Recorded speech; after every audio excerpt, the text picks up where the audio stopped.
Discuss किया था कि किस तरह से ब्रिटिश का एक्सपेंशन हो रहा था ऑल ओवर इंडिया में, और कर्नाटिक वार, ये तीनों कर्नाटिक वार थे उसके बारे में पढ़ा और उसके क्या आउटकम्स आए थे उसके बारे में भी चर्चा किया। अब है आपका बुक में जो नेक्स्ट टॉपिक है वो conquest of Bengal. Student, Bengal उस समय जिस समय की हम बात कर रहे हैं बंगाल का, उस समय बंगाल बहुत बड़ा प्रांत था, बहुत बड़ा प्रोविंसेस था। उसमें बंगाल, अभी का बंगाल, बिहार, उड़ीसा, वेस्ट बंगाल और जो ये बांग्लादेश है, ये सारा मिला के एक था बंगाल। और यहाँ का जो जमीन था वो काफी फर्टाइल था, बहुत ज्यादा राइस की खेती होती थी और अंग्रेजों का नजर हमेशा से वहीं पर था कि अगर इंडिया में शासन करना है तो सबसे पहले बंगाल पर कब्जा करना जरूरी है। तो सबकी नजर थी बंगाल पर।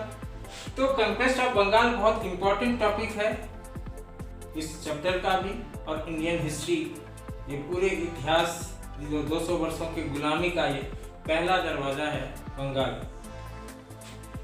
तो जानते हैं कि बंगाल में क्या क्या हुआ था। By the middle of 17th century, 1650 के आसपास ही इंग्लिश ईस्ट इंडिया कंपनी ने 2-4 कुछ फैक्ट्री बंगाल में खोल लिए थे। 1698 तो उसका 2-4 फैक्ट्रीज वहां पे स्थापित हो गया था और उसने मुगल एम्परर से कुछ फरमान वगैरह भी हासिल कर लिए थे कि उसको फ्री में ट्रेड करने दिया जाएगा, उससे टैक्स नहीं लिया जाएगा। तो वो कुछ फरमान वगैरह, सही फरमान लेकर वो व्यापार कर रहे थे और उस पावर का बहुत मिसयूज भी कर रहे थे। उसने यहाँ पे 3 गांव भी खरीद लिए थे। उस गांव का नाम था सुतांती, गोविंदपुर एंड कलिका। बाद में इसी से कालीकाता बना, फिर कलकत्ता और फिर कोलकाता। ये कालिका गांव था उस समय, जिसको कि खरीदा था इसने अंग्रेजों ने। यहाँ के बिचौलिए थे, उसी के मदद से उसने 3 गांव खरीद लिया था। ठीक है। अब ब्रिटिश वहां पे क्या करने लगे, 3 गांव खरीद कर उसने एक किला बनाना शुरू कर दिया। ठीक है। किस लिए? कि बोला कि हमको अपना जो फैक्ट्री वगैरह है इसकी सुरक्षा के लिए हमको किला बनाना आवश्यक है, उसी के लिए हम इसको बना रहे हैं। मेन रीजन यहीं पर था, लड़ाई यहीं से शुरू हुआ था, जो हम पढ़ेंगे आगे बढ़ना। सबसे पहले हम समझते हैं कि बंगाल का उस समय का राजनीतिक दशा क्या था। ठीक है स्टूडेंट, जिस तरह से कि ये मान लीजिए कि ये इतना बड़ा मुगल एम्पायर है ना, ये क्या है, मुगल एम्पायर है,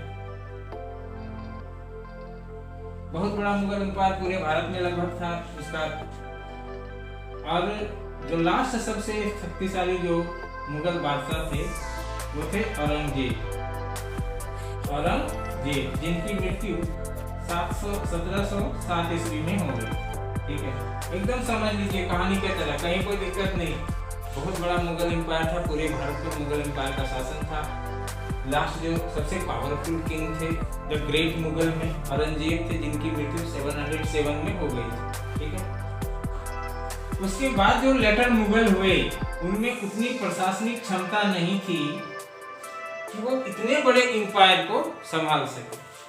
तो उस समय ये यहाँ पे ये ध्यान रखना है कि जब औरंगजेब थे उस समय उसने नवाब का पद बनाया था। उसने अपने देश को, अपने प्रोविंस को, पूरा जो उसका एम्पायर था उसको कई पार्ट में डिवाइड कर दिया था। ठीक है। और यहाँ पर उसके लोग होते थे जिनको कि नवाब कहा जाता था। ठीक है। यहाँ पे वो नवाब बना देते थे किसी व्यक्ति को, और ये नवाब राजा के प्रति लॉयल होता था, उनको नवाब टैक्स देता था। नवाब के पास अपनी सेना होती थी, नवाब का अपना सारा प्रशासनिक तंत्र होता था, लेकिन ये किसके अंदर होता था, मुगल एम्पायर के अंदर होता था, और मुगल एम्पायर से ये के प्रति जवाबदेह होता था, टैक्स भी देता था मुगल एम्पायर। ठीक है। तो ये था नवाब। जैसे जैसे लेटर मुगल जब आए तो उनमें उतनी क्षमता नहीं थी, तो धीरे धीरे क्या हुआ कि ये जो नवाब थे ना अपने आप को स्वतंत्र घोषित करने लगे। यानी कि उसको मौके का फायदा उठाया और बोला कि हम इंडिपेंडेंट हो गए, हम हमको मुगल एम्पायर के अंदर नहीं है, हम स्वतंत्र हैं, हमको मुगल एम्पायर से कोई लेना देना नहीं है। उसी तरह से जो लास्ट मुगल बादशाह थे बहादुर शाह जफर, उनके टाइम में बंगाल के जो नवाब थे मुर्शीद कुली खां, उन्होंने अपने आप को स्वतंत्र घोषित कर लिया। ठीक है, कि अब हमको मुगल एम्पायर जो दिल्ली में है, जो लाल किला में रहता है, उससे कोई मतलब नहीं है, मेरा प्रोविंस है बंगाल, यहाँ के हम मालिक हैं, यहाँ जो है हम ही हैं। ठीक है, तो इस तरह से उसने अपने आप को मुगल एम्पायर से अलग कर लिया। किसने? मुर्शीद कुली खां ने, बंगाल का जो नवाब था उसका। इसके बाद अलवर्दी खां वहाँ का नवाब बना। अलवर्दी खां को अपना कोई सन नहीं था, अपना कोई बेटा नहीं था, तो उसने अपने ग्रैंड सन को, यानी कि नाती को, जो सिराजुद्दौला नाम था जिसका, उसको बंगाल का नवाब बना दिया। वो यंग थे और स्ट्रिक्ट थे, और इसने मुगल एम्पायर से इनको आजादी भी मिल गई थी। कि ये जो मिसयूज कर रहे थे ना शाही फरमान का, मुगल एम्पायर के द्वारा दिया हुआ जो शाही फरमान था, उसका अंग्रेज लोग मिसयूज कर रहे थे। सारे ऑफिशियल्स जो उसके थे, जितने भी ईस्ट इंडिया कंपनी में कर्मचारी लोग थे, सब अपना अपना व्यापार कर रहे थे और कोई भी टैक्स नहीं देते थे। इसे नवाब को बहुत घाटा लग रहा था। तो और जो नए नवाब बने थे सिराजुद्दौला, ये यंग थे और स्ट्रिक्ट भी थे। वो किसी भी कीमत पर कंपनी को कोई कंसेशन देने के लिए तैयार नहीं थे, क्योंकि अब वो मुगल एम्पायर के अंदर थे ही नहीं। मुगल एम्पायर ने जो इनको कंसेशन दिया था, उससे अब सिराजुद्दौला को कोई मतलब था नहीं। सिराजुद्दौला खुद वहां का राजा हो गया था, तो अब इसने कंसेशन देने से, कंपनी को कोई भी कंसेशन देने से मना कर दिया और तो उसको बोला कि आपको व्यापार करना है तो टैक्स देना होगा। ये बात कंपनी को बहुत अखड़ गई और कॉन्फ्लिक्ट कंपनी और नवाब के बीच में संघर्ष कसल चलने लगा। ठीक है, मनमुटाव वहीं से हो गया। ऐसे में जो ब्रिटिश लोग फोर्ट विलियम बना रहे थे वहां पर किला, बिना नवाब से पूछे, तो नवाब ने क्या किया कि इसके किला को जाके तोड़वा दिया। पहले तो बोला बंद करने के लिए कि किला बंदी, इसको ये बिना परमिशन का क्यों हो रहा है, इसको बंद किया जाए। नहीं किया तो उसने जाके तोड़वा दिया सेना के सीधे। अब तिलमिला गया अंग्रेज। पहले तो पूरा मस्ती कर रहा था वो लोग मुगल एम्पायर के समय में, एम्पायर के शासन में। सिराजुद्दौला से वो परेशान हो गए। तब उसने एक चाल चली। ठीक है, जो लॉर्ड क्लाइव थे, वहां के बहुत चालाक धूर्त टाइप के जो गवर्नर थे, लॉर्ड क्लाइव, उसने क्या किया कि सिराजुद्दौला के दरबार के कुछ लोगों को अपनी ओर मिला लिया।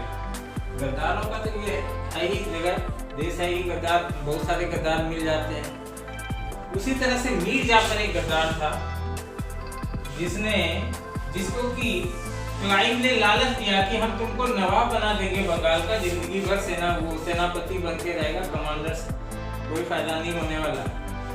तो मीर जाफर को, जो इसका चीफ कमांडर था सिराजुद्दौला का, क्लाइव ने उसको अपनी ओर मिला लिया।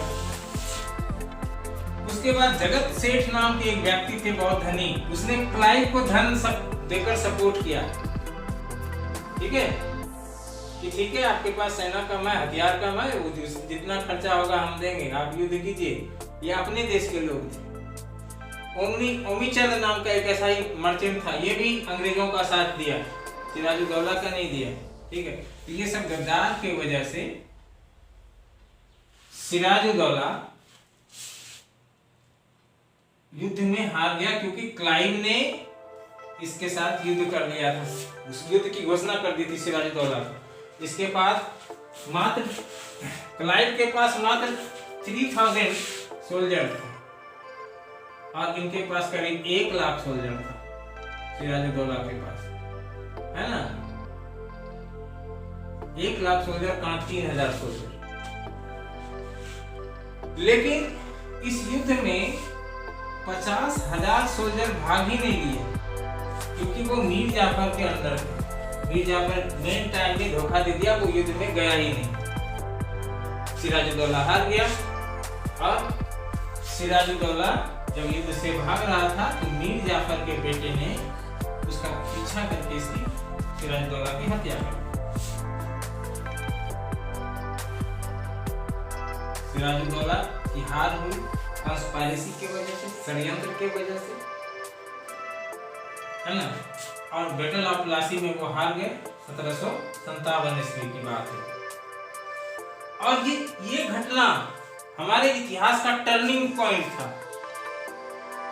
यानी कि अभी तक भारत की राजनीति में अंग्रेजों का सीधा अटैक नहीं हुआ था, ईस्ट इंडिया कंपनी का सीधा अटैक नहीं हुआ था, लेकिन यहाँ पे सीधा अटैक हुआ। कर्नाटक में भी हमने देखा था, इस टाइम में कर्नाटक में भी युद्ध वगैरह चल रहा था, लेकिन वहाँ पे इनडायरेक्ट चल रहा था।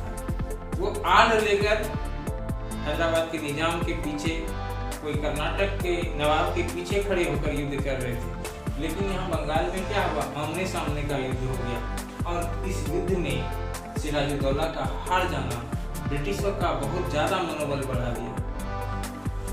और उनको लगा कि यहाँ के लोगों को तोड़ना बहुत आसान है, बहुत इजीली हम यहाँ पे शासन कर सकते हैं। यानी कि यहाँ का सारा पोल खुल गया उसके सामने। अब उसका मन काफी बढ़ गया। अब वो किसी के रुकने से रुकने वाले नहीं थे। अब उसका कोई सामना करने वाला भी नहीं था। मीर जाफर को नवाब बना दिया गया यहाँ का, बंगाल का। लेकिन ये इतिहास यही हमें सिखाता है कि कहाँ हमसे गलती हुई थी और उससे हमें क्या सीख लेना चाहिए। तो अब है reason for the defeated of Sirajuddaulah. Sirajuddaulah के हारने के पीछे कारण क्या थे? सबसे पहले तो उसके अपने लोगों ने धोखा दिया, वेटरियाड किया, मीर जाफर जगत जैसे लोगों ने। ब्रिटिश का जो एम्यूनिशन था या जो उसका नेवल पावर था वो बहुत सुपीरियर था। उसके पास अत्याधुनिक हथियार थे और उस तरह से सिराजुद्दौला ने अपने सेना का नवीनीकरण नहीं किया था। तीसरा सबसे बड़ा बात कि सिराजुद्दौला अनएक्सपीरियंस था। वो युवा अवस्था में बन गया था, उसको अनुभव नहीं था इस तरह का कोई शासन करने का, जिसके वजह वह भी एक वजह बना उसके हार का। उसके बाद उसने वही अनुभव की कमी के कारण उसने फ्रांस के लोग जो उस समय थे, फ्रांसीसी लोग जो थे, जो अंग्रेजों का दुश्मन थे, अगर सिराजुद्दौला उससे कोई हेल्प मांगते फ्रांसीसियों से तो संभवतः उस समय सिराजुद्दौला की हार नहीं होती। लेकिन सिराजुद्दौला ने उससे भी कोई सपोर्ट नहीं लिया। ठीक है। और इस तरह से द बैटल ऑफ प्लासी, ये क्या हुआ, भारत को जीतने का रास्ता खोल दिया, भारत को अंग्रेज गुलाम होने का रास्ता बना दिया। और इस तरह से ब्रिटिश ने बंगाल को तो जीता ही जीता, साथ ही साथ पूरे भारत पर उसने कब्जा कर लिया धीरे धीरे। ठीक है। तो स्टूडेंट, ये बहुत ही युगांतरकारी घटना थी, ये बहुत बड़ा इसका प्रभाव पड़ा और गुलामी का ये पहला, गुलामी की ओर हमारा ये पहला कदम था, बैटल ऑफ प्लासी में हारना। ठीक है। अब नेक्स्ट वीडियो में हम जानेंगे बैटल ऑफ बक्सर के बारे में, जो इससे भी खतरनाक युद्ध हुआ था। ठीक है स्टूडेंट, आप इसको देखना, समझना, साथ में बुक भी रखना। जब आप इसको टॉपिक को देख रहे हो तो उसमें बुक भी रखना, इससे आपको समझने में आसानी होगी। और अगर कोई क्वेश्चन हो मन में तो उसे पूछा करो।